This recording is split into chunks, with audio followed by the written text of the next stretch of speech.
Buen día, estimados estudiantes, Dios les bendiga. Hoy estaremos viendo un nuevo tema, que es la crónica. La crónica es una narrativa histórica que expone los hechos siguiendo un orden cronológico. Crónica viene del latín y este a su vez deriva del griego crónica biblios, que significa libros que siguen el orden del tiempo. Hay unas características de la crónica. Los hechos que se narran según el orden temporal, la palabra temporal se refiere a tiempo, en que ocurrieron los hechos, a menudo por testigos presenciales, que son los que viven esos sucesos, esos momentos, o contemporáneos, ya sea que se narre en primera persona, que es cuando la persona que vivió esos hechos los está contando, o en tercera persona, aquellos que no vivieron presencialmente los hechos, pero han indagado, han investigado, han consultado, y por eso la narran en tercera persona. Se utiliza un lenguaje sencillo, directo, muy personal y admite un lenguaje literario, con uso reiterativo de adjetivos. Ya sabemos que adjetivo se refiere a las características y hace énfasis en esto porque describe los lugares, las personas, los hechos ocurridos. Emplea verbos de acción y presenta referencias de espacio y tiempo. Cuando habla del espacio, se está refiriendo al lugar o lugares en que se desarrollaron los hechos. En la Biblia encontramos dos libros de crónicas, primer libro y segundo libro de crónicas, los cuales narran la historia global del antiguo pueblo de Dios, el pueblo de Israel, desde Adán hasta la época del rey Ciro de Persia. Muestran detalles que arrojan luz en cuanto a los tratos de Dios con su pueblo. Óigase bien, narra los detalles. Esa es la característica de las crónicas. Especialmente estos detalles que ocurrieron durante el gobierno de los reyes.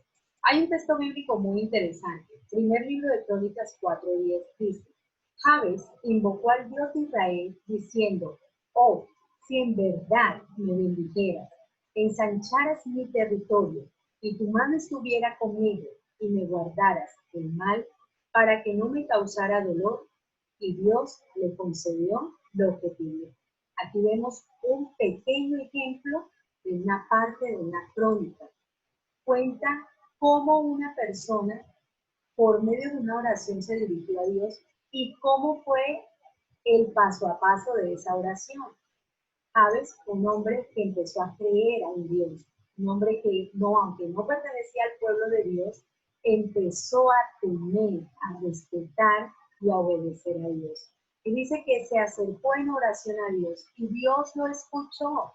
Dios respondió y le concedió lo que había pedido. Así también podemos nosotros hacer, buscar a Dios de corazón, obedecer sus mandatos, acercarnos a Él en oración y Él nos va a escuchar. Y según su voluntad nos va a responder. La estructura de la crónica es presentar un hecho ocurrido atendiendo al registro del tiempo, el lugar y los protagonistas. ¿Quiénes son los protagonistas? Los personajes principales de la historia que se está narrando, de la crónica. Tiene una intención comunicativa. ¿Cuál es esa intención comunicativa? Informar, dar a conocer. La estructura de la crónica se enfatiza en tres partes muy fundamentales. La primera es la presentación. Tiene un título, muestra el autor, de quién la escribió, y una pequeña reseña del autor. ¿Quién es el autor? Tiene la segunda parte, que es el cuerpo del texto, una entrada, un inicio, relata los sucesos, y la última parte es cómo se narra el último suceso, el último hecho ocurrido. Y finalmente tiene un cierre.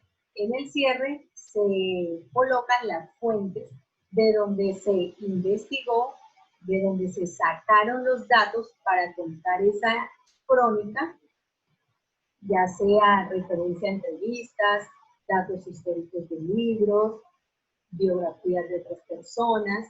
Entonces, esas son las fuentes a las que se refiere. Muchas gracias por su atención. Espero que les haya quedado claro este tema de la crónica y vamos a estar desarrollando varias crónicas. Primero, leyendo crónicas. Segundo, también escribiendo. Dios les bendiga, que la pasen muy bien.